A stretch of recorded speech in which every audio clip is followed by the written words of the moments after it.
মতো সমান মেধাবী তারা কেন বিশেষ সুযোগ সুবিধা পাবে সব ক্ষেত্রে? যারা পিছিয়ে পড়ে জাতি শুধু কোঠাটা শুধু তাদের জন্যই থাকবে সেরকম প্রতিবন্ধী হতে পারে। তো এইটার জন্য হচ্ছে আমরা আন্দোলন, আমরা আমাদের দাবি আদায় না করা পর্যন্ত আমরা আজকে শাহবাগ ছাড়বো না। এবং এর ফলে মেধাবীরা তাদের আসন পাচ্ছে না, ভবিষ্যতে তারা জায়গা পাচ্ছে না। বাংলাদেশে যে এক্সিস্টিং কোটা ব্যবস্থা আছে এটা কোনোভাবেই যৌক্তিক না। সকাল থেকেই হচ্ছে ওই বৃষ্টি উপেক্ষা করে বৃষ্টির মধ্যেই বসেছিলাম, আমিও সামনে বসেছিলাম, বৃষ্টির মধ্যে পানির মধ্যেই বসেছিলাম। তো আমাদের যে মূল দাবিটা সেটা হচ্ছে যে কোঠা বাতিল করতে হবে। কোঠা বলতে কি, যারা হচ্ছে পিছিয়ে পড়া জাতি তাদের জন্য হচ্ছে কোঠা। তো আমরা বর্তমানে হচ্ছে যে নারীদের জন্য কোঠা দরকার, নারী এখন অগ্রসর হয়ে গেছে, আমরা এখন ছেলেদের সাথে কম্পিট করতেছি। তো এখানে মূল বিষয় হচ্ছে অনেকে বলতেছে যে আমরা মুক্তিযুদ্ধের চেতনার বিরোধী। এখন একটা কথা বলি, মুক্তিযুদ্ধের চেতনার বিরোধী আমরা কিভাবে হব? মুক্তিযুদ্ধের চেতনার বিরোধী আমরা কিভাবে হব? মুক্তিযুদ্ধ হয়েছিল বৈষম্য বিরোধ করার জন্য, আমরা সেই বৈষম্য বিরোধ করার জন্যই আমরা আজকে আমরা আন্দোলন করছি। তাহলে আমরা মুক্তিযুদ্ধের চেতনার বিরোধী কিভাবে হলাম? বলতে পারি আমরা যে মুক্তিযুদ্ধের চেতনা নিয়েই আমরা আজকে এখানে আন্দোলন করতে এসেছি, যেন কোনো ধরনের বৈষম্য বাংলাদেশে না থাকে, আমরা চাকরি ক্ষেত্রে এবং সকল ক্ষেত্রে যেন সমান সুযোগ সুবিধা ভোগ করি, যেন বিশেষ সুবিধা কেউ না পায়। এবং যারা পিছিয়ে পড়ে জাতি শুধু কোঠাটা শুধু তাদের জন্যই থাকবে সেরকম প্রতিবন্ধী হতে পারে, শুধু কোঠাটা তাদের জন্য থাকতে পারে। কিন্তু যারা সক্ষম, যারা সব ক্ষেত্রে সক্ষম, যারা আমাদের মতো সমান মেধাবী তারা কেন বিশেষ সুযোগ সুবিধা পাবে সব ক্ষেত্রে? তো এইটার জন্য হচ্ছে আমরা আন্দোলন, আমরা আমাদের দাবি আদায় না করা পর্যন্ত আমরা আজকে শাহবাগ ছাড়বো না। আমরা চাই বাংলাদেশের প্রতিটি কোনায় কোনায় এই যে আন্দোলন যেন ছড়িয়ে যায়। এই আন্দোলন শুধু আমাদের না, এই আন্দোলন সাধারণ মানুষেরও আন্দোলন, কারণ তাদের সন্তানরা ভবিষ্যতে চাকরি বাকরি করবে। তো এটা বললে ভুল হবে যে এই আন্দোলন শুধু ছাত্রদের আন্দোলন। এই আন্দোলন স্কুল, কলেজ, ইউনিভার্সিটির সকল শ্রেণীর মানুষের আন্দোলন।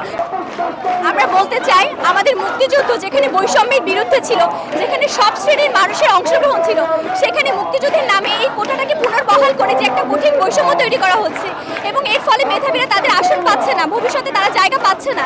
তো আমরা এই জন্যই চাচ্ছি এই কোটা প্রথা দ্রুত বাতিল করা হোক এবং 18 পরিপত্র পুনর্বহাল করা হোক।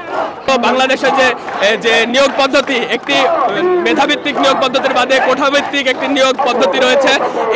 এই পদ্ধতির নির্মূল চেয়ে, এই পদ্ধতির এই অসাম্য অপসারণ চেয়ে আমরা এই জায়গায় আজকে অবস্থান করেছি। এবং এই সাধারণ শিক্ষার্থী মনে করে বাংলাদেশে যে এক্সিস্টিং কোটা ব্যবস্থা আছে এটা কোনোভাবেই যৌক্তিক না, এটা কোনোভাবেই সংবিধানের যে সুযোগের সমতা আছে তার সাথে যায় না। এবং মুক্তিযুদ্ধের যে চেতনা ছিল, বৈষম্য থেকেই কিন্তু মুক্তিযুদ্ধ এসেছে, বৈষম্য নিরসনের জন্য মুক্তিযুদ্ধ করেছে মুক্তিযোদ্ধাগণ, সেই পক্ষে আমরা আছি এবং আমরা বাংলাদেশ থেকে সকল প্রকার এই অসাম্য অপসারণ চাই। আমরা চাই যে কোটাকে একটা সহনীয় মাত্রা নিয়ে আসা হোক। আজকে আমরা যে এই যে প্রতিকূল পরিস্থিতিতে আছি, এই যে বৃষ্টির মধ্যে ভিজে আমরা আন্দোলন করছি, আমাদের শুধু দাবি এটাই যে কোটাকে একটা নির্দিষ্ট মাত্রায় নিয়ে আসা হোক, যেন মেধাবীরা সবাই সমান সুযোগ পায়। যারা মুক্তিযোদ্ধা তারা মুক্তিযুদ্ধ করেছিল নিঃস্বার্থভাবে। কেন করেছিল? পাকিস্তানিরা যে বৈষম্যটা তৈরি করেছিল আমাদের মধ্যে, সেই বৈষম্যটা অবসানের জন্য মুক্তিযোদ্ধারা নিঃস্বার্থভাবে মুক্তিযুদ্ধ করেছে। তারা কিন্তু চায় নাই যে পরবর্তীতে আবারও বৈষম্য হোক।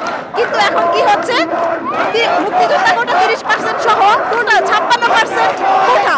এখন দেখা গেল যে যারা দিনরাত পরিশ্রম করে টপ পজিশনে যাচ্ছে চাকরির জন্য, এত পরিশ্রম করছে, কিন্তু অনেকেই যারা কোটাধারী তারা হচ্ছে এত পরিশ্রম না করে ফেসবুকে গিয়ে বা মোবাইল টিপে তারা হচ্ছে বিশেষ ক্যাডার বা প্রথম শ্রেণী দ্বিতীয় শ্রেণীর চাকরিগুলোতে চলে যাচ্ছে। এই যে বৈষম্য, এই বৈষম্যটা আমরা মানতে চাচ্ছি না। দেখুন, আমি নারী স্টুডেন্ট হিসেবে আমি অবশ্যই চাইবো যেন মেধা যাচাই হয়। আমি কখনোই চাইবো না যেন কোটা নিয়ে কোনো রকম ঝামেলা হয়, কারণ আমরা কোটা চাই না, কোটা দিয়ে আমাদেরকে নিচু করা হোক, এটা আমরা কখনোই চাইবো না।